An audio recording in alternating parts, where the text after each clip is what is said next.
বনিহাত bank পাৰ্টিছত ইমান যে ঠগা হৈছে হে বনিহাত সেই বেংক পাৰ্টিজোৰা কৰে হে বনিহাত সেই বেংক পাৰ্টিজোৰা দিছপুৰত নেকি বনিহাত সেইকাৰণে মস্ত ঠগা হৈছে দে পিছে বনিহাত বিয়া ঘৰৰ কথা সোনকালে বিয়াখন শেষ কৰিব লাগে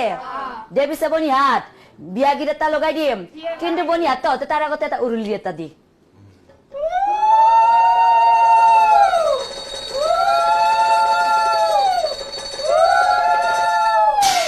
দে পিছে বনিহাত বিয়া গীত এটাকে লগাই দাও উৰুলি